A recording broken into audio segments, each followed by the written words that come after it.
kana DC barka lubbuutu beeka keessa dabarree as geenye gara fuulduraattis waanuma yaaliin kirratti qaballeessu waan anaan wanni jedhamee maaltu jira. Gareen leencoo lataatee as bar kaaga kiyya alanshame namni bee siyaasa biyya sadii waan jirratti fakkaatu amma qaama ta'ee jira.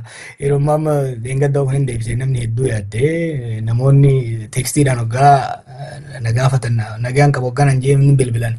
Sagalee kiyya shakkanii viidiyoon gasa sadarkaa bilbilutti waan ga'aniif namoonni garaan nyaataniitiin saniif deebii kennuu barbaade malee waan haaraa miti afaan haaraa miti waan kana caala waan hedduutu yaalama.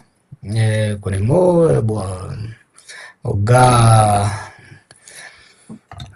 ifi kan nuti dahii iddoon keetiin tokko chinjaan yoo hin dandeenye kushiinaan seeniniidha. Kushiinaa seente immoo ho'a jala deessuun ho'a sodaachuu waan hin taane kana jabaanni kan itti deemu ta'a rakkoon qabu.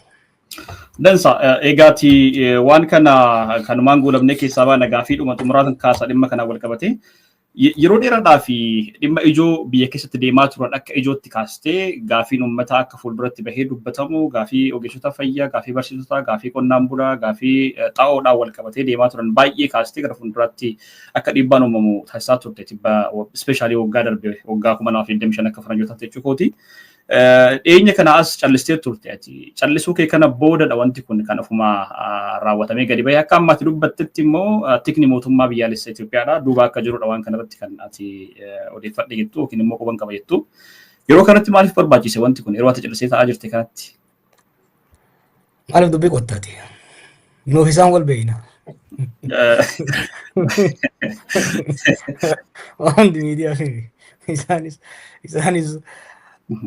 isaanis waan godhaniif qaba anis waan godheef hin qaba akkuma siin jee waggaa dabre siyaasatti hin deebi'e siyaasatti deebi'uudhaan siyaasaa biyyattii qindeessuun political discoursiin akka deebi'u akeeka lafa kaa'annee itti deemne ture akkuma waa'ee kitaabaa ta'e eegallee si wajjin mari'achaa turretti tokko mootummaan sun akka mootummaa Oromoo of fakkeessuudhaan yakka Oromoof saboota biraa irratti hojjetuuf uummata Oromoo jalatti dhokachuudhaaf yaalii inni godhu Oromoofis biyya saniifis balaa hamaa waan ta'eef san dhiibuudhaaf hojii hojjennee sanirratti nama tokko milkiin tureera. Kan lammaffaa rakkoon guddoon biyya sanii rakkoo nageenyaaf rakkoo diinagdee waan taateef keessattuu dhimmi diinagdeedha ajandaa waloo sabaa Oromoota biyya sanii akka ta'uuf hojii hojjetameen milkaa'ina guddaatu irratti argame. Kan biraa mootummaa amma booda namni fedhe nu sochoosuu hin danda'u nu sochoosuu hin dandeenyu jettee miila diriirfattee goobdee teessu san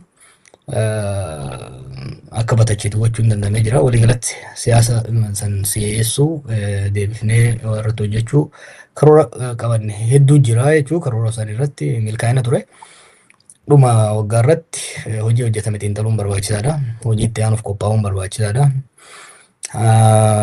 Hariiroolee hojii itti aanuuf barbaachisan cimsachuu tolfachuun barbaachisaadha. Akkasumas immoo haalonni deengaddallee kaasaa ture haalonni keessattuu naannoo isaanii yeroo qabsoo gootu karoora baafatta karoora itti baafattu haala qabatamaa odeeffannoo qabatamaa yeroo sanitti agartuu fi tilmaamtu irratti hojjetati.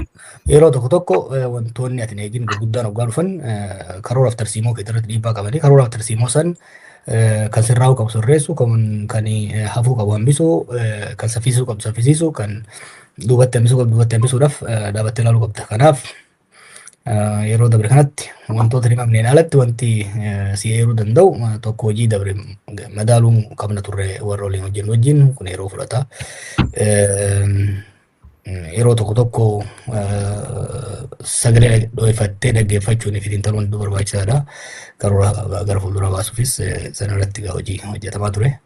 Kan gara fuulduraa gaafa dabarte seenaa keessatti walitti himna. Dansa ayyee Jawaar dhimma kana kanumaaniin keessaa ba'a sirriitti irraa dubbachuun hin danda'ama. Dhimma haalli harka seeraa jiru waan ta'eef baay'ee dubbachuu fi gaafii hedduu dhimma seeraatiin qabame irratti kaasuudhaaf hin malle baay'eetu jiru waan ta'eef bira darbe. Har'a dhimmi ijoo keenya siyaasuma addunyaatiin wal qabatee irratti keessattuu gaanfa Afrikaatti maaltu deemaa jira waan jedhu irrattidha kan nuti akka haasofnu barbaade sirriitti.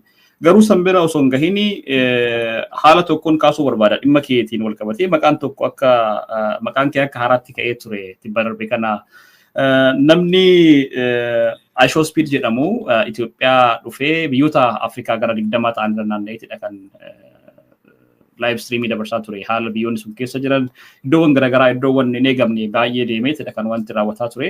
Biyyoonni garuu haala isaaniif mijatuu fi iddoo isaaniif mijatu daawwachiisaa akka turan argaa turre Itoophiyaattis waan makkisiitu raawwatamaa ture. Sana wal qabatee viidiyoon inni Itoophiyaatti waraabaa ture yookiin immoo live streamiin achitti dabarsaa ture baay'ee ilaalamaa fi ture namoonni baay'eenis dhimma kanaan wal qabatee maqaa kee kaasaa turan. Keessattuu warri ati faarsee bulaa jettee maqaa isaanii kaaftuu Jawaar biyyi biliclicii taate malee homaamtu jijjiiramnee waan tokko iyyuu dhufnee jedhee nutti haasa'aa ture nutti qoosaa ture misooma nuti dalagaa turellee nu harkaa fashaleessuudhaaf waan baay'ee raawwate. Addunyaan kun Itoophiyaa akkanatti dinqisiifachaa jirti. Warri viidiyoo sana arge hundi waa'ee Finfinneetidha haasa'a. Addunyaan waa'ee Finfinnee haasa'aa jirti. Dippiloomaasii keenya karaa hin eegamne iyyuu waan guddaa irraa argannee jirra akka dippiloomaasiitti iyyuu jedhaniitidha kanarraa kaasaa turani. Kana akkamitti ilaalta maal jettaati? Akeenyi hojii biliclicii kanuma warra jiruu biyya sanii keessa hin jiraanne warra uummata hojiin amma isaan kooridarii yaa'ii oofan kun kan xiyyeeffate namoota biyya alaa guyyaa tokko lamaaf achi dhufan daasporaa bashannana qofaaf Finfinnee biran dabarre haadhaaf abbaa isaatu sulultachi dabareen gaafanne kana hawwachuun akka waan biyyi misoomtee akka waan biyyi guddattee ittiin shawwaduudhaaf of course milkaa'ina guddaadha gara kanaan. Misoomni maaliin madaalama? What development? Misoomni kan madaalamu tokko Projektiin biyya tokkoo kan ittiin madaalamuu danda'u yoo wealth uumuu danda'e qabeenya uumuu yoo danda'e jechuudha. Maal jechuu kun?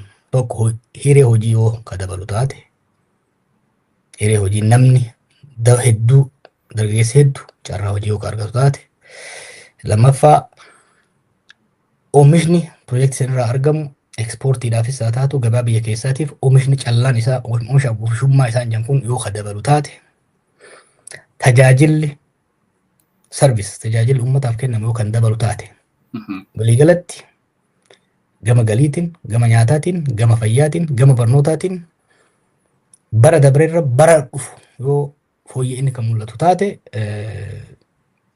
misooma jennaan jechuu waliigalatti. Misooma magaalaa urban development hoggaa jennu wanni amma isaan biliciciin isaan waan godhan kun irra caalatti magaalaa irratti kan hundaa'edha. Magaalaa irratti yeroo hundaa'utti urban development hoggaa jennu maalinni dhiyeessii bishaan qulqulluu dabaluu, dhiyeessii humna elektirikaa dabaluu, daandilee miidhagsuu osoo hin ta'in daandilee saffisaan congestion takka walitti baay'atuun konkolaataa uumuu kana hanqisuu dalagu tajaajilli mootummaa akka si'aa gochuu danda'u hojiin carraan hojii babal'achuu akkasumas immoo galiin hojiirra argamu yoo kan dabalamu taate magaalaan tokko guddatee dakkaa'u magaalaan tokko misoome jechuu dandeenya jechuudha. Kanaaf biliciciin carraa hojii meeqa uume biyya san keessatti? Fuula yeroo amma dura sitti himeetiin ture. Fuula magaalaa miidhessa. Ani fakkeenyaaf haxaadhee, muuxadhee, kuuladhee gadi ba'uu hin danda'a. Garaan kiyya qulla, kiishni kiyya qulla, ilmaan tiyya manaa bobboochi, jaartiin tiyya manaa daarti, kiraan manaan kafalamne, manni gamanaa dhimmisa. Ani garuu gaafan sargii dhaqu, gaafa keessummaan natti dhufu, gaafa ximqataatii fi gaafa kaan fo'aa jee yoon bahe suni duroomu miti, suni fakkeessuudha, feekiidha jechuudha. Kanaaf kun waanuma itti ilaalamu. Gama nageenyaatiin haa ilaallu. Erga waan tokko dhiisuu qabu kun akka mormituutti osoo hin ta'in akka lammii tokkotti isaan gorsuu barbaada. Look, gurbaan kun amma waggaa dhufu Finfinnee qofa itti agarsiisan. Warra Keeniyaa yoo garte safarii meeqa geessan? Rakkoo nageenyaan jiru. Turizimiin dinagdee Itoophiyaatiif parsantii 2 gadi kan kontribiit godhu. 2%. Xiyyeeffannoon itti kenname waggaa 7 dabretti piroojeektiin gurguddaan hojjetame jiru hundullee turizimii irratti kan hundaa'e. Seektara parsantii 2 gad ta'eef leecalloon parsantii 60-70 ta'u xiyyeeffannoon mootummaa guddaan kan kennamaa jiru. kuni carraa hojii uumaan jiru industirii babal'isaa hin jiru keessattuu immoo bakka nageenyi hin jirretti amma ji'a lama sadii dura abii xiqqoo wayyaa'ee ture waa'ee warshaa simintoo ijaaruu warshaa xaawusaa ijaaruu haasayaa ture xiqqoo wayyaa ture amma immoo gara bilbilijii kanatti gara riizoortii I don't understand what the obsession is with resorts kabiraadhiis riizoortii fagoo gorgoraa malliisi wanciin baasii mataa ofii baasii ji'a kan ittiin ijaaramin kan isin jechaa jiru baasii ji'a ofirraa uwwisaa jiru keessummoonni achi dhaqan ispoonsara mootummaan fi ijaareet maallaqa ufiitiin keessummoota biyya keessaa biyya alaa geessee achitti bashannansiisa humni waraana kaampii ijaarratee achi ta'a wanci kiiloomeetira 150 Finfinnee irraa geenye kana jechuudha kuni misooma biyyaa fidu biyya biyya guddisuu hin danda'u biyyi kanaan gurguddate hin jiru waan biyyi baay'een deemee arge fakkeenya Taayilaand dura ite Taayilaandiif Singapoor wal bira qabdee Taayilaandiif Kooriyaa kibbaa dura qabdee ilaaluu dandeessa Taayilaand gara ite Bangkok kana keessa bililichi isaa ifaan isaa karaan isaa laali waanuma jannata dhayxisitti fakkaata karaa guddarraa waggaa baate keessa jiraadheetiin hojii oltummaa Bangkokitti hojjechaa turan dardara ta'ee ijoollee ta'ee jechuudha hiyyummaa ilmi namaa ni gurgurama hiyyummaa daangaa hin qabne keessa jira jechuudha Taayilaand biyyoota Saawuz Eeshiyaa keessa biyyoota hedduu duubatti hafoo ta'an keessa tokko kanaaf turizimii guddaa qabu turizimiin garuu Taayilaand sadarkaa Kooriyaatitti sadarkaa Singapooritti even sadarkaa Maaleeshiyaatti guddisuu hin dandeenye jechuudha kanaaf Itoophiyaan biyyi tokko leecalloo qabu yoo misoomsedha risoorsii qabu yoo misoomsedha kan guddatu leecalloon Itoophiyaan qabdu waa lama humna namaa fi dachii ishiiti humna namaatii fi dachiidha humna namaa kana barnootaaf ogummaa qulqulluu ta'een qarree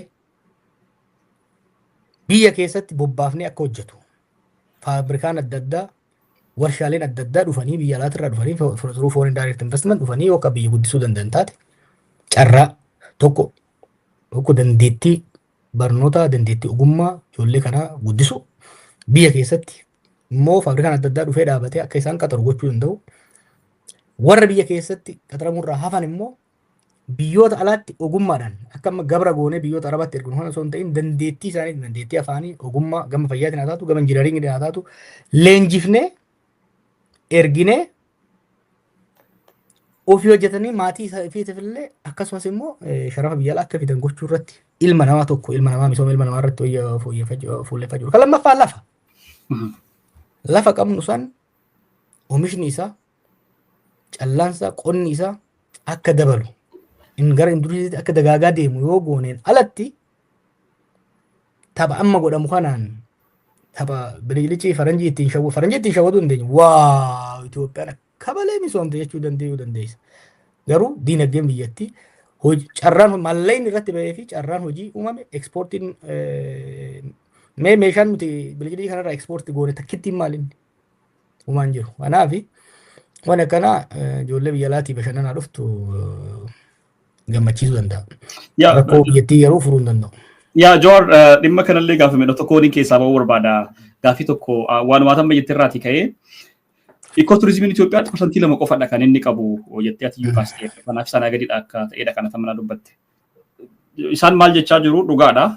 Itoophiyaan duraan ikooturizimii irraa waan argattu tokko iyyuu hin qabdu. Iddoo daawwata turizimiidhaaf ta'an baay'ee qabaattus wanti kun irraa hin turre. Magaalaa guddittii biyyattiidha yookiin immoo teessoo gamtaa Afrikaadha taatee xuraadhaaf keessa deemuun hin danda'amu ture. Daandiin ishee baay'ee rakkisaa ture. Kan hundaa sirreessinee jirra. Gama saffisa tajaajila hojii mootummaatiin yookiin immoo gara kennaa tajaajila hawaasaatiif kennamuun kallattii garaagaraatiin keessattuu waa'ee paaspoortiitiin wal qabatee waraqaa eenyummaa kennuudhaan wal qabatee wantoonni deemaa turan baay'eetu turanii sana hunda dijitaalaayiz goonee jirra. Har'a namni kamiyyuu waraqaa dijitaalaayiz baafachuudhaaf haalli itti deemaa jiru baay'ee salphaadha. Indoom keessa darbanii reejistirii warra jedhaman kanneen warra gara kaaba Ameerikaa kanatti beekaman warra reejistarii jedhamanii akka dhuunfaatti dalagan kana sadeen iddoo garaagaraatti ijaarree masoob maqaa jedhutti moggaasanii namoonni kallattii garaagaraatiin osoo ganda deemanii waraqaa eenyummaa eeggachuun barbaachisiin heeyyama daldalaa heeyyama waan adda addaa xabafachuu danda'u iddoo tokkotti kan hundayyuu finnee jirra teknooloojiidhaan uummata wal barsiisaa jirra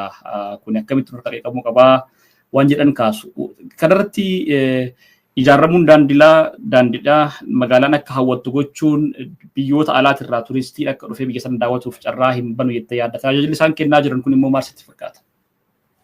Tajaajilli amma tokko fooyya'aa deemaa jira dhugaadha.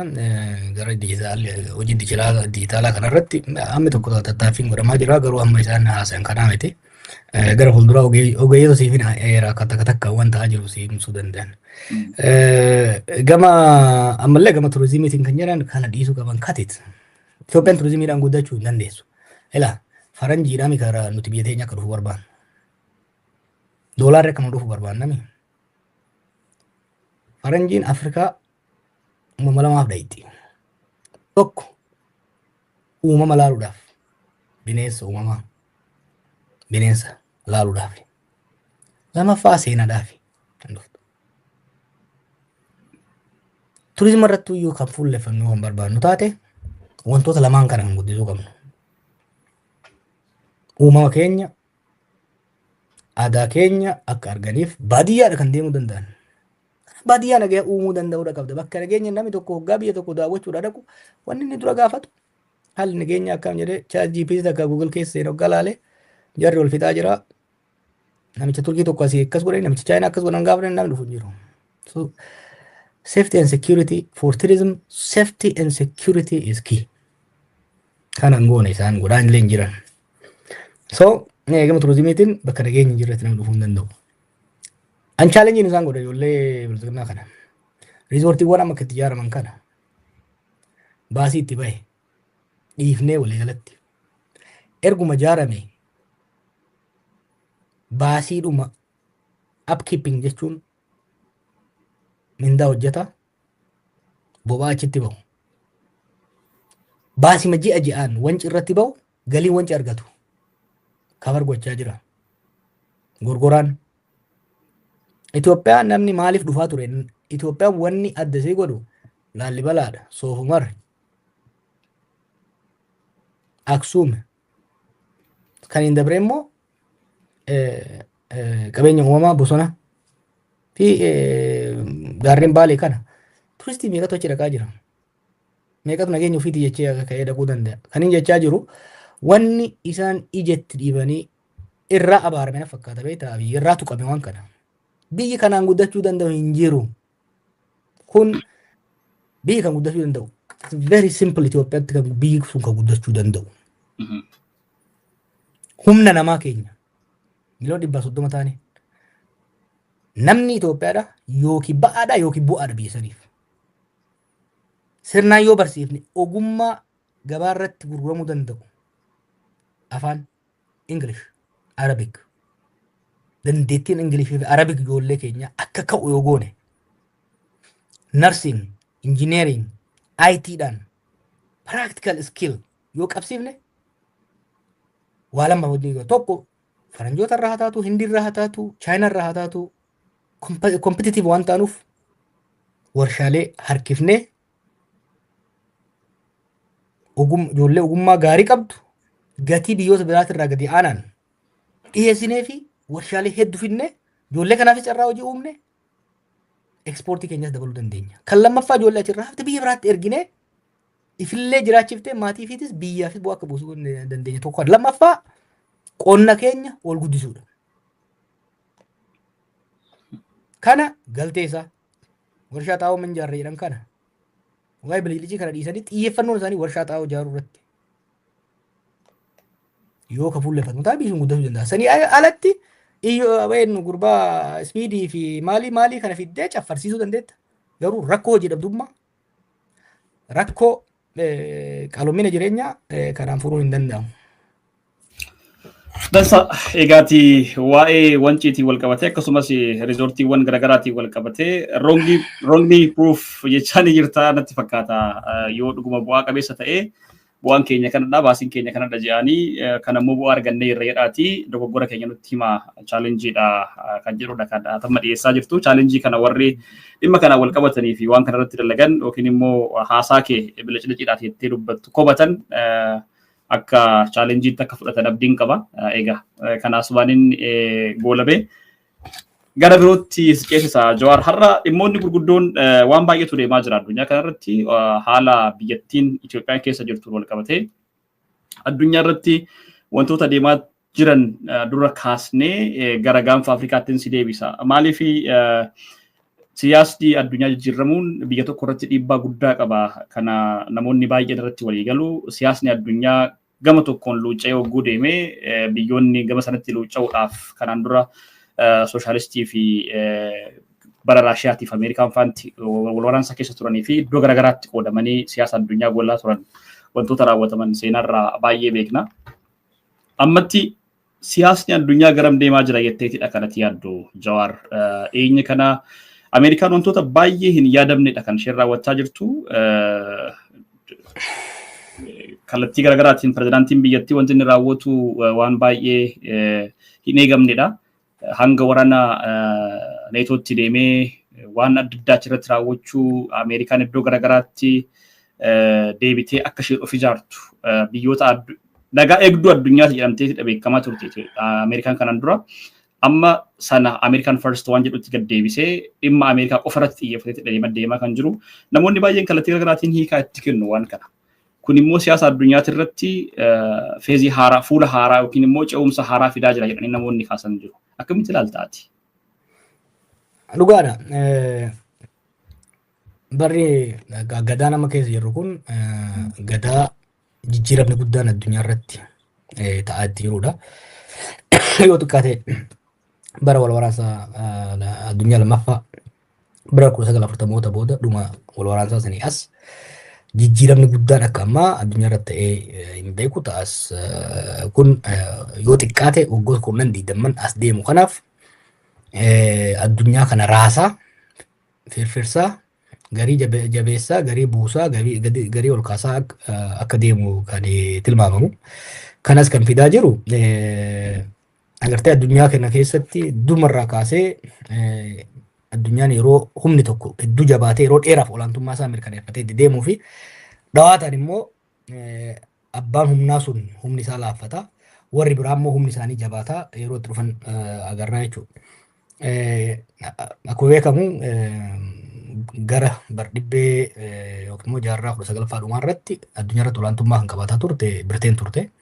Impaayara guddaa qabattee olaantummaa isii dominant taatee super power taatee qabaattee turte. Gara jalqaba jaarraa 20ffaa irratti humnoonni biraa cinaan bibbiqiluu eegalan jajjabaachuu keessattuu Jarmaniin Raashiyaan cimanii dhufan jechuudha. Kanaaf Birteen hedduu diriirfattee biyyoota hedduu yaadattanii mana barnoota gabarannu impaayara Ingilizii irratti aduun gama tokkollee hin dhiitu kan jedhamu. Hedduu diriirfachuu irraa kan ka'e humni isii gara laaffachuutti yeroo deemu warri akka Jarmanii warri akka Raashiyaa immoo cimaa hoggaa dhufan wal waraansatti deemame Birteen boodarra kuftee Ameerikaan immoo jabaachaa dhuftee bakka Birteen qabatte sirni addunyaa international system bara 1945 UN irraa kaasee IMF World Bank wanni nuti beeknu kun hundi hooggansaa fi olaantummaa Ameerikaa jalatti ijaaramee kagammaa kan gahe. Wanti akka globalization faa jennuun bara 1990 keessa ture. Kun hundi olaantummaa Ameerikaa sirna lixaa kan jennuun western system garuu kan hooggansa Ameerikaa jalatti biyyoonni hedduun warri Awuroopaas ta'ee Eeshiyaa keessa warri akka Jappaan, Kooriyaa, warri akka Indiyaa hundumtuu jala hiriiranii sirna kana taliganii ittiin deemaa turan jechuudha.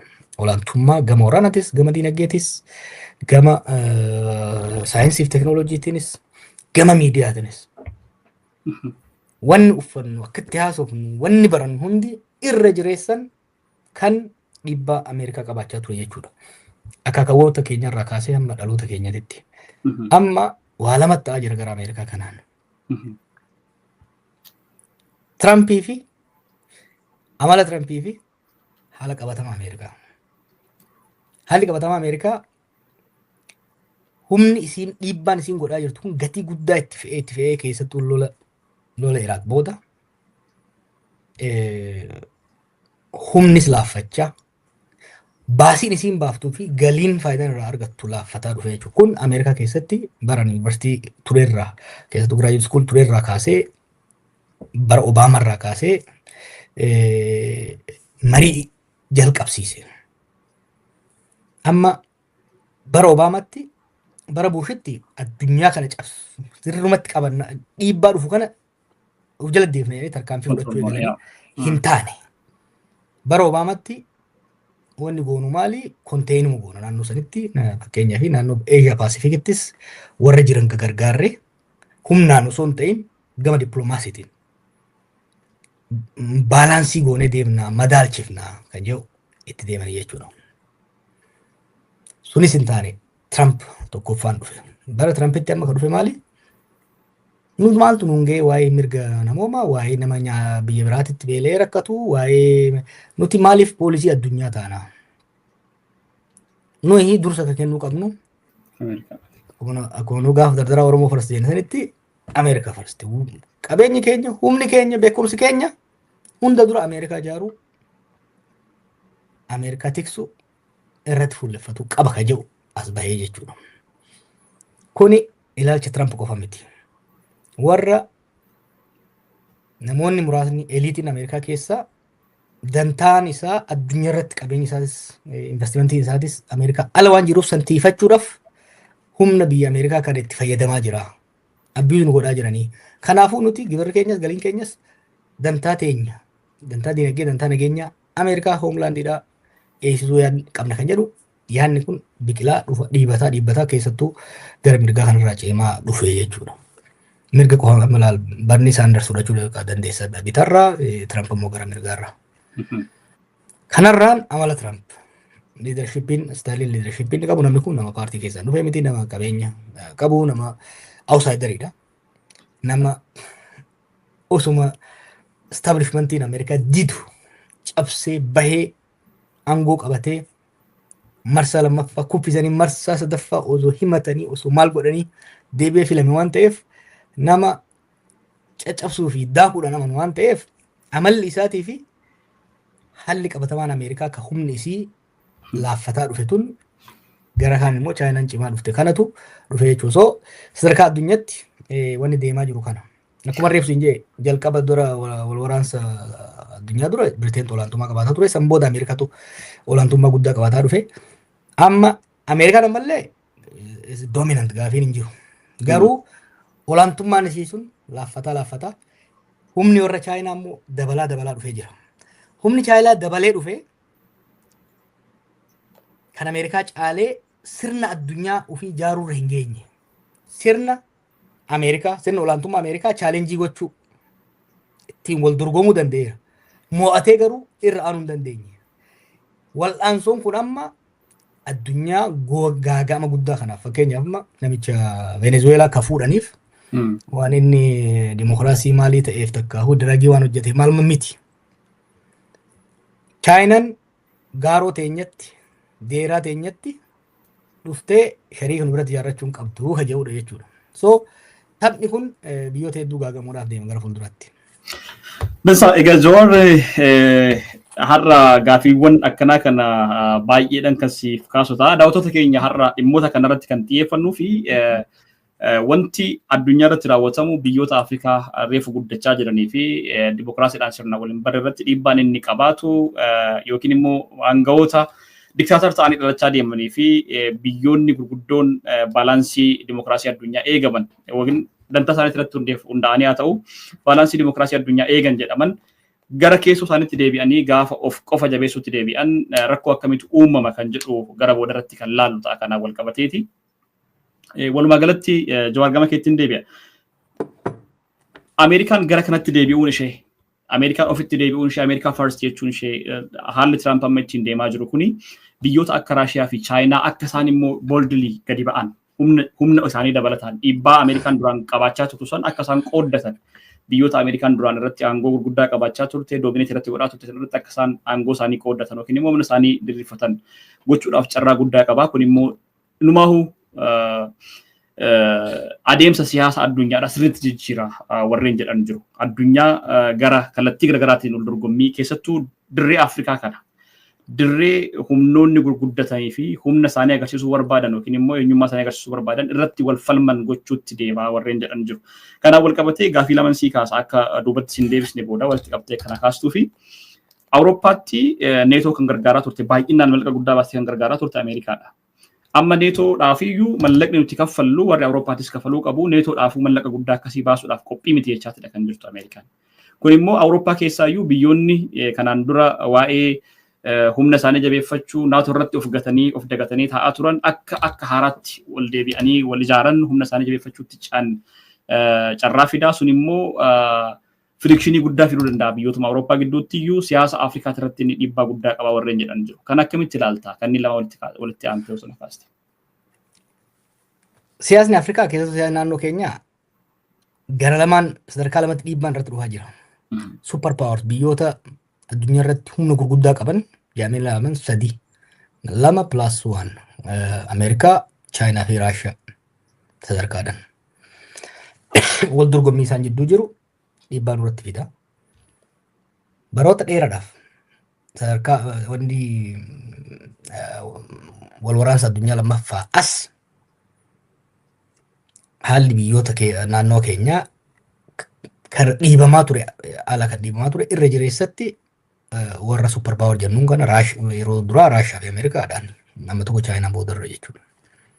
Amma garuu warra middle power jennuun warra humna jiddu galeessaa. Super power warra jennuun warra humna olaanaa booyiraa jaldeessaa gurguddaa jechuudha sun.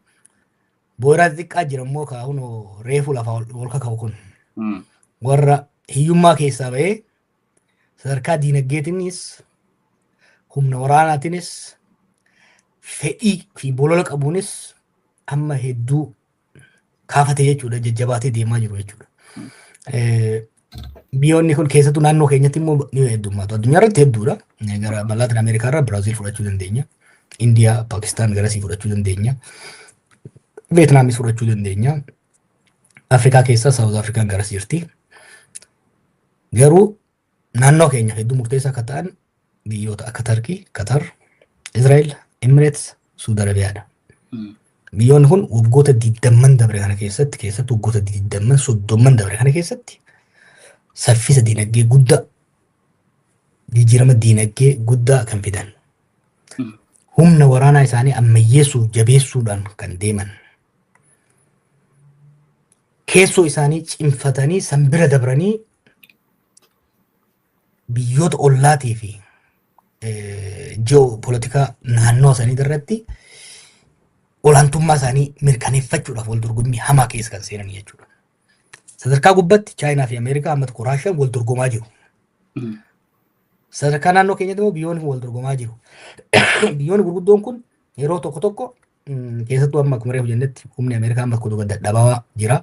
Ka Chaayinaa immoo jabaateera garuu olaantummaa Ameerikaa harkaa fudhatee olaantummaa isaa addunyaa mirkaneeffachuu hin dandeenya gammaa. Kanaaf Ameerikaanis olaantummaa kana mataa ofiitiin tiisfachuu hin dandeenyeef warra middle power jennuun kana wajjiin tumsattee isaan gargaarsifattee isaan wajjiin tumsa tolfattee isaan wajjiin jaallummaa cimsattee naannoo keenya kanatti dantaa si'eessifachuu barbaaddi. Chaayinaanis akkasuma. Biyyoonni kun immoo mataa ofiitiin immoo Ameerikaas haa taatu Chaayinaas buusa baafatanii naannoo keenyatti dantaa diinagdee dantaa nageenyaa isaanii eegsifachuudhaaf wal dorgommii guddaa keessa jiran jechuudha. Kun balaa guddaa carras gamnummaan osoo hin jiraatu taate carraa guddaa suumee jira maaliif kasirratti wal dorgomu gara kiyya godhe narraa biti kiyya fudhu kasiin yoo gaammaate yookaan heddummaate asiifis asiis kutattee jabaachuu ni dandeessa. Yoo immoo rakkoo keessoo qabaatte yoo immoo diinagdeen kee jabina hin qabaatin yoo sirni siyaasaa fi diinagdee heetii tasgabbii hin qabaanne taate miidhamaaf saaxilamtaa jechuudha. Naannoo keenyatti fakkeenyaaf biyyoonni akka Sudaan, Somaaliyaa, Keeniyaa, Itoophiyaa, Keeniyaa miti. Sudaan, Somaaliyaa, Itoophiyaa jeequmsa keessoo waan qabaniif wal dorgommiin biyyoota humna giddugaleessaa qabanii fi biyyoota booyiraa gurguddaa kun cittoo irratti fantoo itti ta'ee jira. Biyyoonni immoo sirna siyaasaaf diinagdee isaanii tasgabbeessuuf dursanii tasgabbeessuuf irraa argatan. Particularly Keeniyaan faayidaa guddaa irraa argataa jirti jechuudha. Har'a Keeniyaan Chaayinaa fi Ameerikaan raayis jaalloo guddoodha. Ameerikaadhaaf nanneetoo Allah.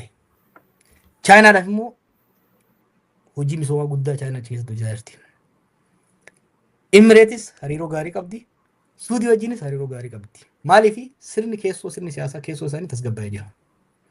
Suudaan immoo hoggaa fudhanne jeequmsa sirna abbaa irree yeroo dheeraa keessa turte achi keessa gara fincilaa fi wal waraansaatti seenanii dirree booyiraan gurguddaa fi booyiraan jiddu galeessaa itti wal qabu taatee jirti. Itoophiyaanis bifuma saniin, Somaaliyaanis bifa saniin deemaa jirti jechuudha.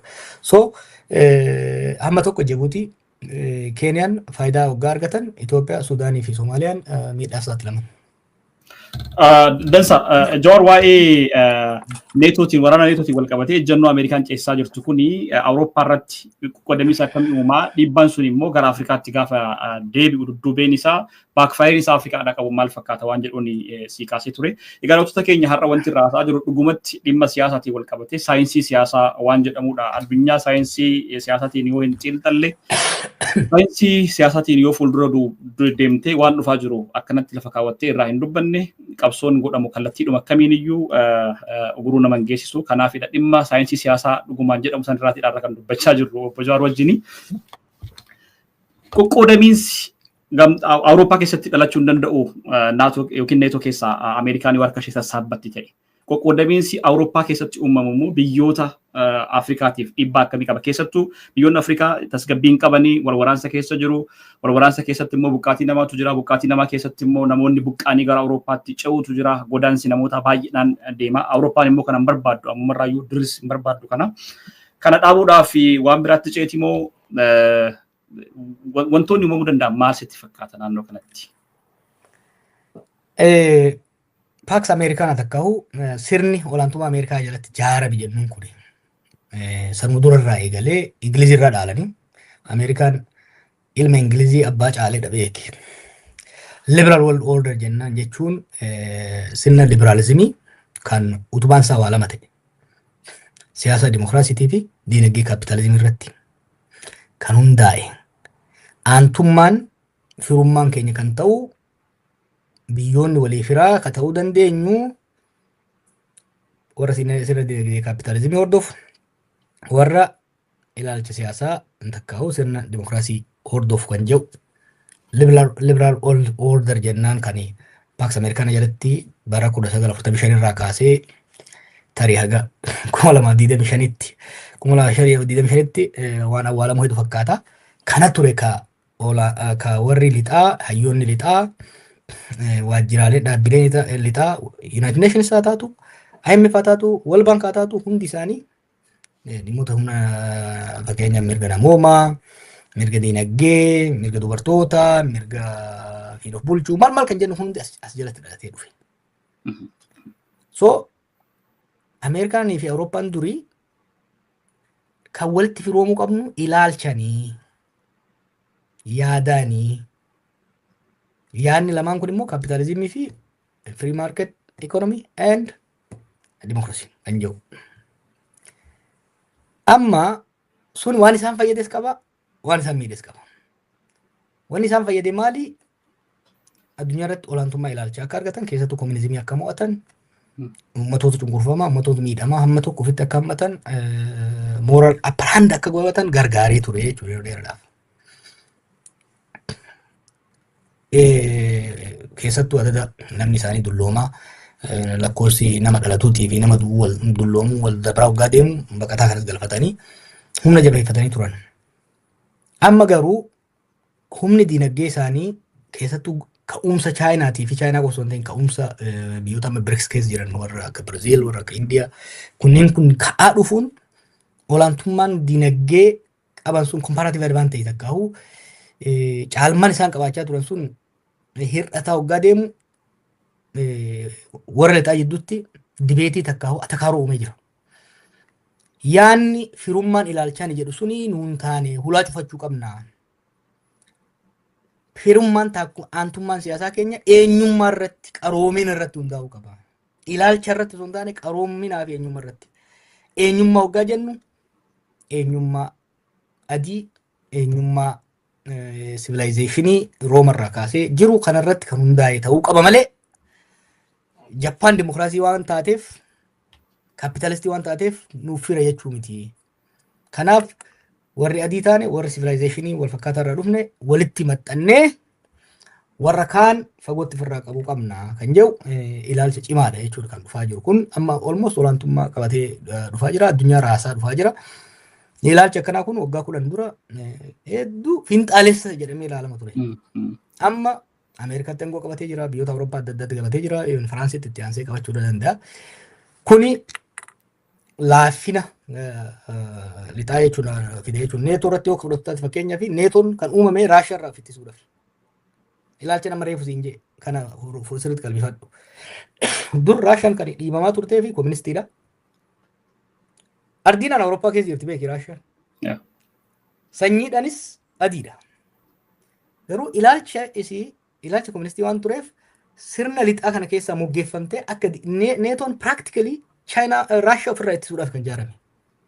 Akka ilaalcha Tirampfaanii fi hayyoonni biraas qabanii deeman kanaan Raashiyaan diina osoo hin taane fira taatii jechuudha. Maaliif identitii takka eenyummaan ishii qaroomni ishii kan warra lixaatiin walitti dhihaataa jechuudha. Keessattuu dhiibbaa Chaayinaan uumaa jirtu kana dura dhaabachuudhaaf Raashiyaa gara Chaayinaatti dhiibuu osoo hin taane Raashiyaa gara keenyatti asammanne nu warri qaroomina wal fakkaataa irraa dhufnu kun walitti maxxanne Chaayinaan warra kaan fudhachuun ishiin oolamu. Jaappaanis amma fedhee ture fudhachuun oolamu. Indiyaallee walitti firooman hin oolanii. Kanaaf walitti maxxanuun wayyaa yaada jedhu kanas dhufe. Kuni Awurooppaan hin raasa gaafiin hin jiru. Awurooppaan raafama guddaa keessa yeroo waggoota itti aanan kana keessatti Afrikaa irratti dhiibbaa ni qabaata. Afrikaa irratti garuu yaada gurguddaa kana caalaa booyiraa xixiqqaa sun jidduutti yeroo warri gurguddaan kun raafama kana keessa seenan warri humna jiddu galeessaa qaban sun yoo feene malee nutti taphachuudhaaf taa'u jechuudha. Gara Afrikaatti sin deebisa, especially specific goonee naannoo gaanfa Afrikaattiin si deebisa kanaan wal qabate. Egaa daawwattoota keenya akkuma nama isiniin jedhe rakkoo keessoo biyyoota Afrikaa keessattuu biyyoota guddataa jiranii wal qabate rakkoon biyyoonni yookiin immoo dhiibbaan biyyoonni guddatan addunyaa irratti beekamanii Ameerikaa dabalatee, Awurooppaa dabalatee, Chaayinaa fi Raashiyaa dabalatee dhiibbaan isaan godhan guddaadha. Kanaafidha har'a dhimma xiinxala keenyaa isa guddaa biyyoota guddatan irratti kan xiyyeeffannedha. Addunyaa raafama guddaa keessa jirti. Ameerikaan kanaan dura waan godhaa turte hundayyuu nageenya addunyaa dantaa isheetii irratti hundaa'ee gaggeessaa turte sana har'a iddoo garagaraatti raabsa namoota beela'anii gochuu haa ta'u, gargaarsa qorichaa fi waan garagaraa haa ta'u, nageenya eegsisuu haa ta'u iddoo garagaraatti gaggeessaa turte sana ofitti deebisuu ilaallatu jechaa turte. Waraana guddaa ardii Awurooppaa keessatti hundaa'ee jiru kan isheen mallaqa guddaa fi waraana guddaa keessaa qabdu neetoo jedhamuyyuu amma warreen Awurooppaattis dantaarraa fudhachuu qabu. Namni kamuu dhimma kanarratti ofiif itti bu'uu qaba jettee ijannoo fudhattee deemaa jirti. Kun raafama guddaa addunyaa irratti fidee jira. Kun siyaasa addunyaa jijjiirameedha kan eegamaa jiru. Biyyoonni Chaayinaa fi akka Raashiyaa jiran immoo Jawaar kana sirriittiin sii kaasuu barbaada. Gama keetti deebisee waa'ee Chaayinaatiin wal qabate. Chaayinaan Afrikaa irratti Ameerikaa fi Chaayinaa kompeer akkanaa gootuun barbaada wal biratti jechuu kooti. Biyyoonni akka Chaayinaa fi Raashiyaa immoo Raashiyaan kana birootiin ni hirmaatti. Pilaas waan asis waan jetteef jechuudha duratti. Carraa akkamii argatu? Dhiibbaa akka Ameerikaan gochaa turte sana gochuudhaafidha. Carraa argatu moo amma Chaayinaan namoonni baay'een akka deeggarsaatti ilaalu yookiin akka abbaa jabaatti ilaalu. Misooma sii fiddii karaa diriirsitii daandii baaburaa dalagdii industiriyaal zoonii dalagdii waan teeknoolojii ta'an kana biyyatti galchuudhaaf waan baay'ee itti fayyadamaa jiru biyyoonni Afrikaa keessattuu jechuu kooti. Ameerikaan immoo faallaasanii dantaa ishee eeggachaa dippiloomaasii waan jedhuun biyyoota garaagaraa waa'ee waraanatiinis gara tikaatiin jajjabeessuu irrattidha kan isheen hundooftee deemaa turte. Carraan amma Ameerikaa first jettee duubatti akka sassaabbachaa jirtu kuni biyyoota akka Raashiyaatii fi Chaayinaatiif carraa akkamii bana jettee yaadda Afrikaa keessatti?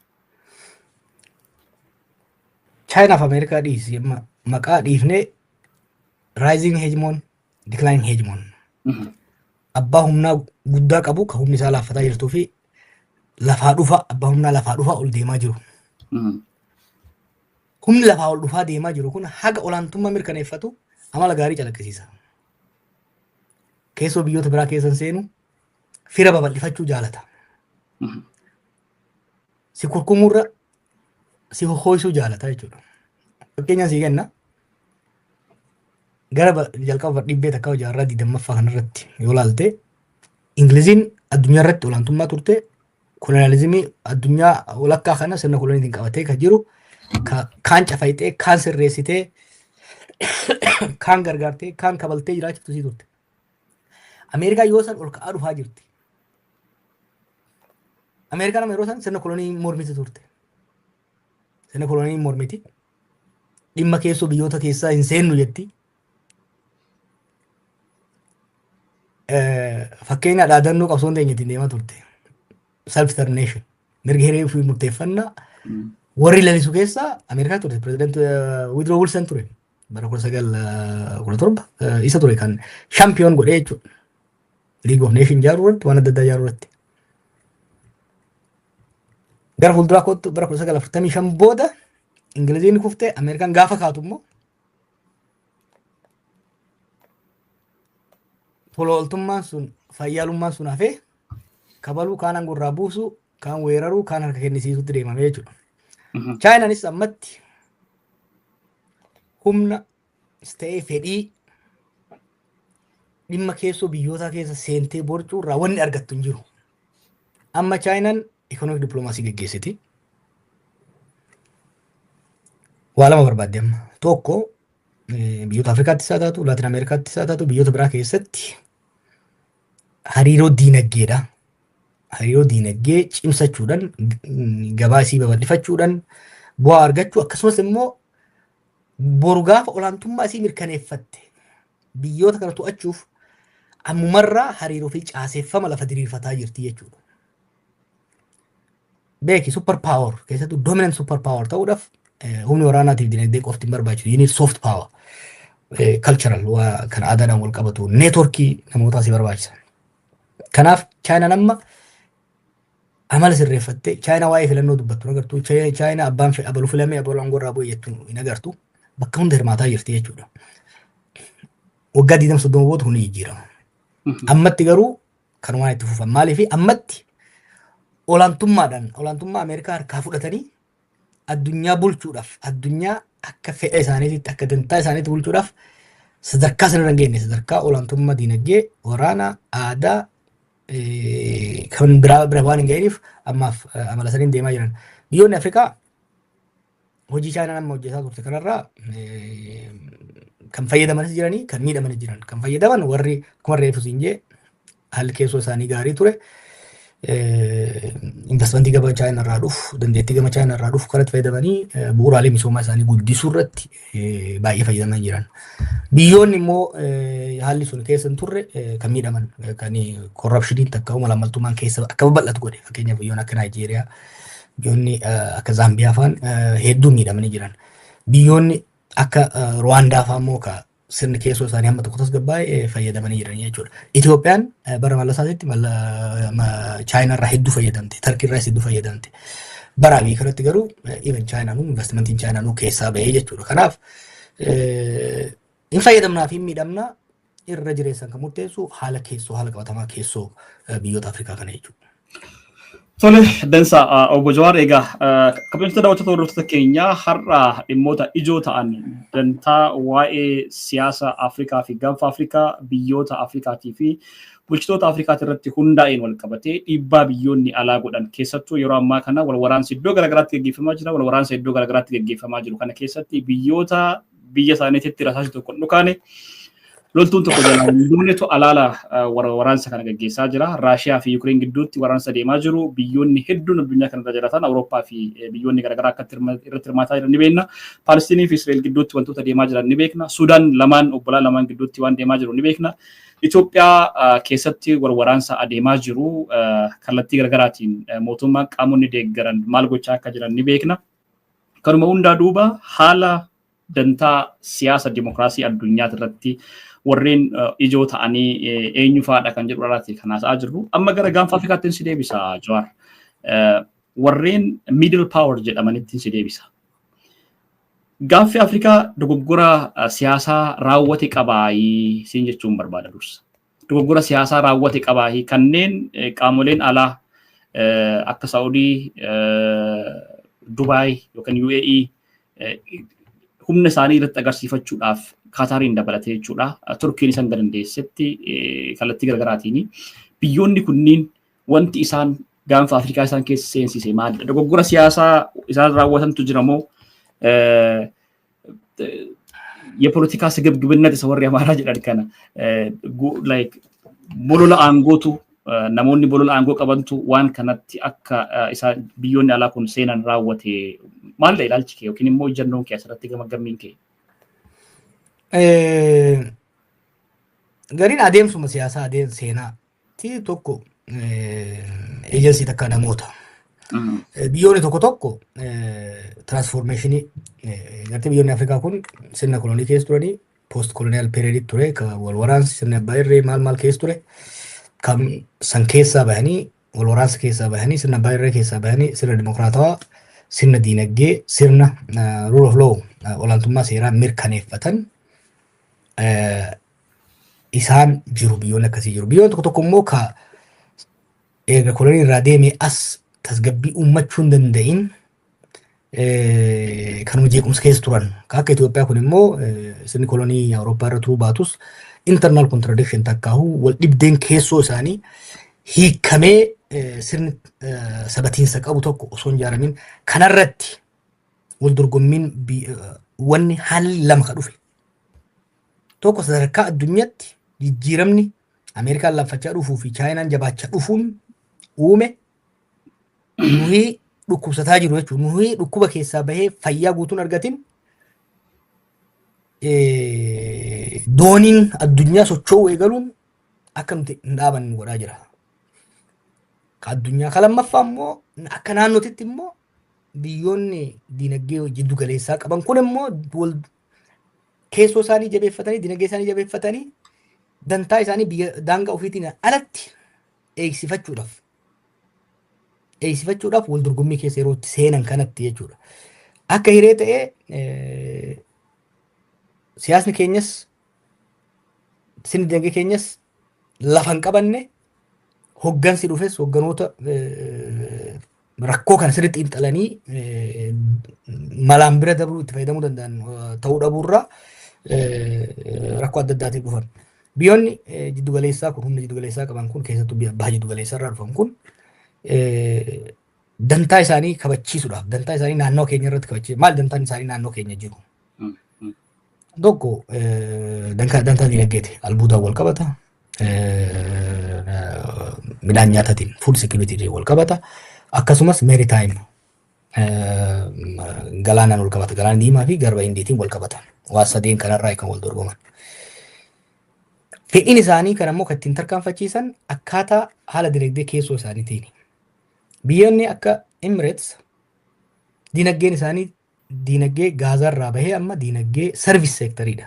Gabaadha. Amma Emirates jechuun Dubaay jechuun gabaadha. Industirii guddaa hin qabdu. Lafa guddaas hin qabdu. Uummata guddaas hin qabdu. Daldala hojiinsi guddaa giddugala daldalaati. Afrikaa bahaatti illee komodiitiidha barbaaddi. Albuuda barbaaddi. Tajaajila poortii takkaahu buufata doonii kana qabattee achirraa nagadatu barbaaddi. Sarviisiidha jechuudha. Sarviisiidha kennuu barbaaddi. Turkiin immoo almost akka Chaayinaati. Industirii beeziin isaanii warshaadha. Warshaa huccuu, warshaa sibiilaa, warshaa adda addaa, warshaa diroonii maal manufacturing economy irra jaalatti. Isaan maal barbaadu? Waa lama barbaadu naannoo keenyatti. Tokko gabaa barbaadu bakka itti gurguratan barbaadu. Lama warshaaleen sun isaan biratti dinagdee isaanii guddataa deemuun cost of production takkaa'u keessattuu labor cost wanni hojjetaadhaaf kafalan baay'ee dabalamaan deemuuf lafaa fi nama irra rakkasaa barbaada gara Afrikaatti dhufuu barbaadu jechuudha. Saawudiinis akkasii. Amma nu biratti amma warri kan Emirates kun hedduu hamaa kan ta'eef maali? Isaan biyyi jiraatee jiraatu baatee isaaniif faayidaa hin qabu. Maali isaan kan barbaadan maali? Albuuda barbaadu, dooniidha barbaadu, qaama waan san bifa rakasa ta'een isaanii gurguruu danda'u wajjin hojjechuu barbaadan. Waan akkasii immoo bifa rakasa ta'een kan isaanii gurguruu danda'u warra humna mootummaan taane warra isaan irratti guutumatti hirkachuuf dirqamutu kana godhuu danda'a. Nation state osoo hin taane non state actors kan jenniitu isaaniif ta'a. Warri akka Turkiitii fi warri akka Suudii immoo investimentii yeroo dheeraa waan barbaadaniif faabrikaa dhaabuu waan barbaadaniif. Suudiin amma Itoophiyaas ta'e biyya biraas irraa fedhiin guddaan isin qabdu. Suudaan irraas fedhiin guddaan isin qabdu lafa qonnaati irratti invest godhuu barbaaddi. Kun immoo yeroo dheeraa gaafata. Kun immoo tasgabbiidha gaafata. Warqii baatuun tasgabbiin barbaachisu. Waraana marsitaa yuubdoo dhayite guurtee xayyaaraan feetee deemta. Lafa qonnaa garuu qottee facaaftee haamuudhaafu ji'oota hedduudha fudhata jechuudha. Investimentii yeroo dheeraa gaafata. Kana bifanaan kan laalamuu qabu. Densa egaa Jawaar dhimmoota har'a irraa haasa'aa jiru kana namoonni akka hubataniif nu deddeebi'ee kaasaa jira. Dhimmoonni keessoo gaanfa Afrikaatti deemaa jiran keessattuu Itoophiyaatti deemaa jiranii harka dheeraa biyyoota alaatiin gaggeeffamaa akka jiran wal waraansi Itoophiyaa keessatti gaggeeffamaa jiru kuni meeshaa waraanaatiin dabalatee deeggarsa mallaqaatiin dabalatee biyyoonni alaa akka harka dheeraadhaan irratti hirmaachaa jiran namoonni baay'een quba qabu. Egaati waan tokkoon sii kaasuu barbaada Jawaar. Har'a wanti guddaan nuti irraa haasa'uu barbaanne siyaasni addunyaa jijjiiramaa jira. Siyaasni addunyaa jijjiiramaa jiru kun immoo dhiibbaa amma jiru caalaa dhiibbaa biroo dabaluu danda'a jedhanii namoonni yaadan jiru waan ta'eef kanarratti ilaalchi kee maali waan jedhuun kaasuu barbaada. Itoophiyaan waan isheen keessa jirtu hundi keenyaa beekna. Biyyoota gaanfa Afrikaa waan isaan keessa jiran xinnooma ishee dudubbanneeti gara Itoophiyaattiin si deebisuu barbaade. Ollaadhuma keenya Eertiraan biyyoota ollaa ishee jiran hunda keessatti harka ishee naqattee yookiin immoo waraana kallattii garaagaraatiin warra farra mootummaa ta'an deeggaruudhaan kan isheen beekamtu. Suudaan keessatti qaama deeggartuu qabdi, Itoophiyaa keessatti qaama deeggartuu qabdi, Yemen keessatti qaama deeggartuu qabdi. Ollaadhuma ishee keessatti harka ishee seensifattee waan adda addaa raawwachuudhaan kan isheen beekamtu. Jibuutiin buufata kaampii waraanaa addunyaa taatee jirti walumaa galatti.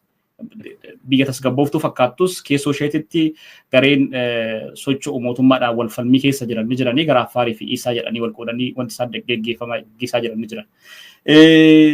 Kanatti aanee biyyi nagaadha jedhamtee yaadamtu tarii Keeniyaa ta'uu danda'a bira dabarree deemuu dandeenya akka carraatti kaasnee jechuudha. Somaaliyaan hanga irratti hirkattummaa biyyoota alaati irratti kan isheen mootummaa ishee ijaarrattee jirtu. Shororkeessummaadhaan biyya baay'ee biyyumti gaanfa Afrikaa keessatti nagaa qabdi jedhamee kanaan dura yaadamaa ture. Siyaasni ishee xiqqoo tasgabbaadha jedhamee yaadamaa ture. Suudaan turte. Suudaan amma waraansa guddaa keessa jirti. Waraansa lammii ishee miliyoona buqqaasee haala hamaa keessa galche jechuudha. Saawus Suudaan maal isheen akka keessa akka jirtu hundi keenyaa beeknama. Mootummaa haaraa ijaaramedha. Mootummaa tasgabbaa'ee lafa hin qabannedha. Ofiifuu walidhaa wal ajjeesaa waraansa walitti gaarreeffannaa guddaa keessadha kan isaan jiran. Jijjiiramni siyaasni addunyaa amma fide kuni siyaasni addunyaa amma fide kun harka sassaabbachuun Ameerikaa fa'aa harka sassaabbachuun biyyoota akka Awurooppaa kanneen keessa jiranii kuni biyyoota middle power ta'anii gaanfa Afrikaatti humna isaanii agarsiifachuudhaaf tattaaffachaa jiran kanaaf carraa akkamii fida dhiibbaa akkamiis immoo biyyoota kanarratti fida jetteetidha kanatti yaaddu. Especially Itoophiyaa irratti dhiibbaa akkam fida rakkoo amma Itoophiyaan keessa jirtu wal qabatee. Dhiibbaa isaa already argaa jirra gartee waggaa jalqabumarraa dubbii madde. Jalqabumarraa wanni kun dhufaa ture mul'ataa ture. Diskashinii guddaa ture na yaada Dagaafa Yuunivarsiitii ture. Humni Ameerikaa laaffataa waggaa dhufu fedhii fi dandeettiin isin biyyoota tasgabbeessuudhaaf qabdu hir'achaa akka deemu. Kun immoo warra humni isaanii dabalaa deemaa jiruuf carraa akka banu original power sooratan kanaaf akkamitti irraa aanama kan jedhamu marii babal'aatu godhame. Yeroo jijjiiramni bara waggaa 7 dura nu biratti dhufe san wal simate jechuudha. Abii deemee harka Imireetii galee Imireetii wajji jaallummaa keessa seene. Imireet akkuma siin jee ikonomii daldalaati. Investmentii yeroo dheeraa irraa hajaan qabdu ayyar baay'ariidha kan barbaaddu. Arra sirraa bittee arra sii gurgurtee arra sirraa bituudha hojiin. Kun fedhii Abiyyiin wal simate. Innis karoora yeroo dheeraa nama qabu osoo hin ta'in nama sirna ijaaruu barbaadu osoo hin ta'in nama aangoorra ofii turuu qofa aangoo ofii qofa jabeeffachuudhaaf fedhu waan ta'eef wal simate fedhiin Imireet qabduu fi fedhiin Abii qabdu wal simate jechuudha. Kun Itoophiyaadhaaf kasaaraa fide. Maaliif maallaqa guddaa akka irratti baasan dubbatu fakkeenyaaf warri Imireetii kun. Qabatamatti garuu warshaa tokko ka ijaaran agarru, daandii tokko ka ijaaran agarru. Reefu hoggaa jennu misoomni akka guddinni biyya tokko guddate kan jedhamu carraan hojii yoo babal'ate bu'uuraaleen misoomaa kan fayyaa daandii haa ta'u fayyaa haa ta'u barnoota yoo dabale oomishni biyya alaatti erginu yoo dabale foreign direct investment akka investmentiin biyya alaa biyya keenya dhufu biyya fayyade kan jennu carraa hojii yoo babal'ise bu'uuraalee misoomaa yoo babal'ise oomisha keenya guddisee ekspoortii keenya dabaleedha. Emirates qonna keenya guddisuu irratti shoorri isii eessa jiran jiru. Warshaalee keenya gurguddisuu irratti wanni isiin oomishte nu fayyadde maaltu jira hin jiru. Agartee wanti isiin fayyadde tokkichi yoo jiraate bara warri wayyaanee gadi deemu abii bira dhaabattee irraa baraaruu dirooniidhaan gargaaruu sanii alatti wanti uummata keenya gargaara hin jiru jechuudha. Kun amma garuu miidhaa nutti fide. Haga ammaa faayidaa guddaas qabaachuu baatu at least abii fayyada jechuu dandeenya turre. Hariiroon nutii fi Emirates waliin qabaachaa turre. Amma garuu balaa nutti fide maaliif? Waggaa torban dabre kanatti Emirates akka feetetti Somaaliyaas, Itoophiyaas, Sudaan keessatti waggaa isin sochootutti sochiin isii kun namni biyyi biraa itti hedduu itti dhagahame hin turre. Amma garuu Suudiin walitti bu'an.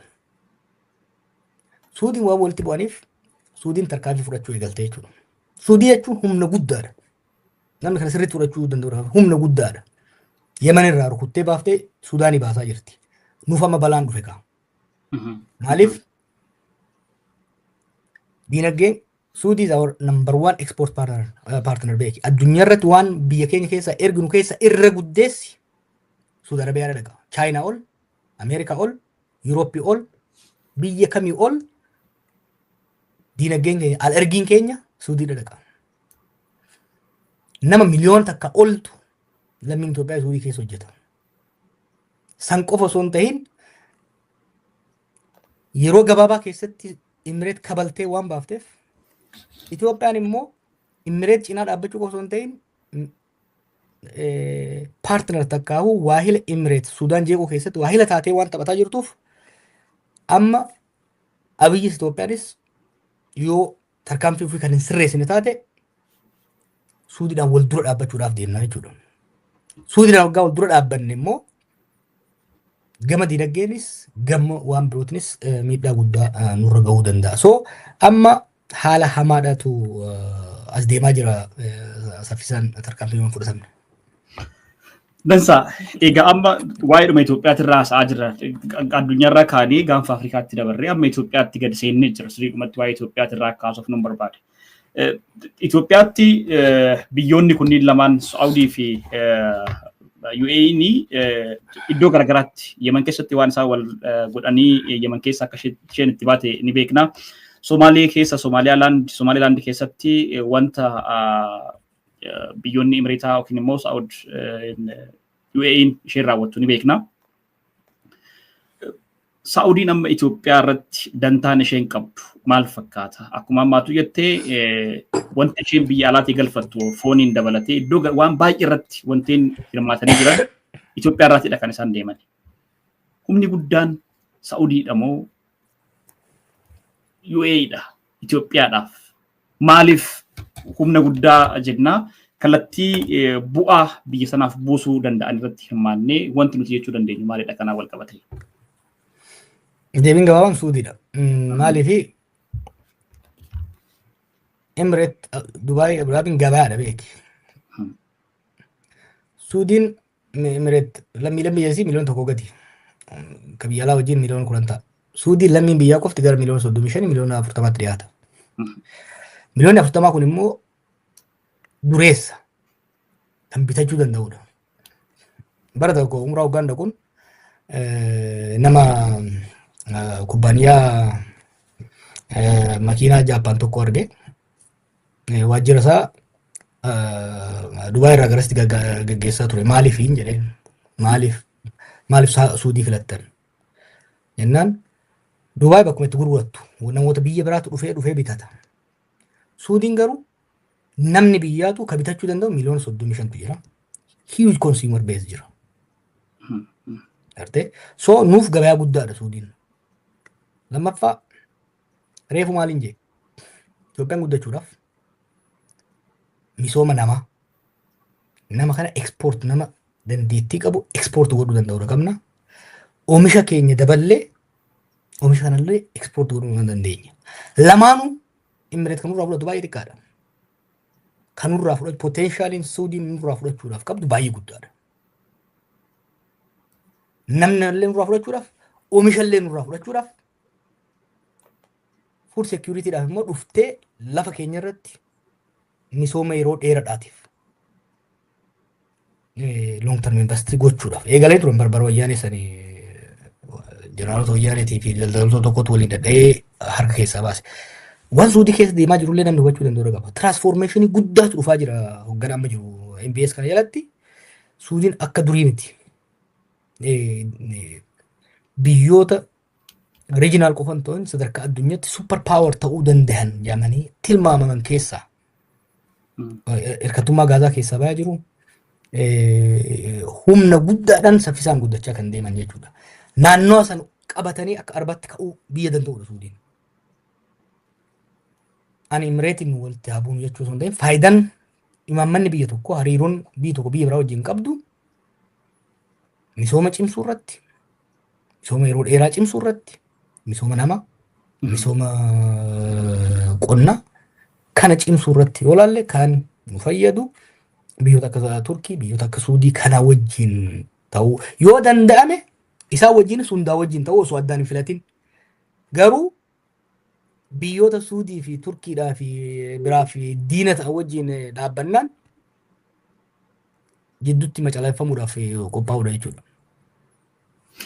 Dansa eegaati biyyoonni kunneen dhiibbaa isaan guddaan qaban guddaadha akkumaatu jettee xalayaa Trump dhibba kana barreesseenis ol qabatee gama sanitti caasessuun yookiin immoo siisiidhaan gama sanitti biyyootuma kana irratti affeeruun maaliif dhiibbaa isaan qaban waan beektuudhaaf Ameerikaan waan kana gaafa gootu dhiibbaa kana egaa kallattii garaagaraatiin kallattii hedduudhaan kaasteedha kan amma agarsiifte. Jowaar sa'aatii keenyatti nu daangessa waan baay'ee kaasuu dandeenya ture garuu haala baay'ee qabatamaa ta'ee fi yaada yeroo ammaa kanatti bilbiltuu ta'anii siyaasa addunyaa jijjiiraa jiran keessatti wanta gara gaafa Afrikaattis dhufaa jiru irraatidha kanarra mari'annee addunyaa irratti siyaasa akkamitti deemaa jira gara Afrikaatti maaltu dhufaa jira gaafa Afrikaatti immoo spesifik maaltu dhufaa jira Itoophiyaan rakkoo keessoo ishee qabduun dabalatee wanti amma deemaa jiru kun dhiibbaa guddaa akkamii irratti fida waan jedhu irratti waan baay'eedha kan nu qodde. Galatoo jechuun barbaada dhaamsa xumuraa yookiin immoo yaada xumuraa otoo har'a mata duree kanarratti ka'ee jettee qabaatte carraasii kenna. Marii gaariidha gara fuulduraas gad buunee deemaa kun dhimma siiriyaasiidha. Dhimma yeroo dheeraa as dhimma ji'oopolitiksii irratti raafama guddaa jijjiirama guddaa waan fiduudhaa deemuudha. Akkuma ummatti kaafte fakkeenyaaf dhimma laga mormoorta akka Abbaayeen wal qabatee haga amma jala baraaramneerra amma garuu Ameerikaa Suudii gara Ijipti ta'aniiti kan dhufaa jiran. Suudiin dur afaaniin malee agasmara nurratti dhiibbaa gochuudhaaf agasmara hin deemtu turte. Amma garuu daansiin nuti Imireetii fi humna riphee lolaa Sudaan wajjin biyya Itoophiyaa gootu kun itti fufnaan gama lachuunu gama bishaanitiin yaaliin Abiifaan asal qabachuudhaa deeman Suudiin hin ayyamtu kan namni hubachuu danda'udha qaba. San qofa osoo hin ta'in gara bishaaniitiinis Ijiptirraa aananii saanduuchiin gochuudhaaf carraan jiru guddaadha. Kanaaf of eeggannoo guddaadha gaafata. Akka Oromoottis akka Itoophiyaattis haala deemu kana sirriitti hordofuu barbaachisa. Sirriitti hordofanii dantaa uummata saba keenyas dantaa biyya keenyattis kan yeroo gabaabaatii fi yeroo dheeratis jijjiirama addunyaa irratti dhufaa jiru fakkeenyaaf tanuma siinja fakkeenyaaf gaafa qabsoo qeerroo san UN jennetti duratti hiriira baana ture. State Department duratti hiriira baana ture. That doesn't make sense anymore. Waggaa torba saddeet keessatti beeki. Maaliif haala amma deemu kanaan UN waggaa 5 booda waan jiraatu illee fakkaatu. Ameerikaan amma mallaqa isaanii kennitu I think biliyoona 8 irraa gara biliyoona 2 akkatti gadi buufte jechuudha. Practically yeroo gabaabaa keessatti irra lama ta'uu danda'u. Hireen uummata keenyaatii fi hireen biyya keenyaa amma warra gurguddaa sanii al caalaa warra naannoo keenya jiran kanaan harkatti kufaa jira jechuudha. Kanaaf hariiroon dippiloomaasii nuti qabnus hariiroon diinagdee nuti qabnus jara kana wajjin ta'uu qaba. By the way, erga ni dhaabee hojiin guddaan an hojjedhee fi hariiroon guddaan hojjechaa ture gara biyyoota keessa deemuudhaan hayyoota isaaniitii wajjin dippiloomaatota isaaniitii wajjin quunnamtii uumuu neetworkii uumuudha. Hubannaa nama qabu kanaafis hedduu na fayyade. Warra Emirates, warra Suudis, warra Maalis hunduma isaanii quunnamaa dubbisaa hayyoota isaanii instituushiina isaanis hamma tokko dubbisaatiin ture. Kanaaf yeroo yeroodhaan dhufee uummatni keenya akka hubannaa isaa horatuuf uummata keenya gaanda'u kabiraa dhiisii warrummaa mootummaa keessa jirus dubbiin ta dura akka hin taane dubbiin hubannaa guddaa akka gaafatu daayinaamik ta'anii flexible ta'anii deemuudha gaafata. Yeroo adda addaatti dhiyaannee dhimmoota kanarratti hordofaa uummata keenya hubachiisaa deemna. Tole Jawaar hedduu galatoomee egaa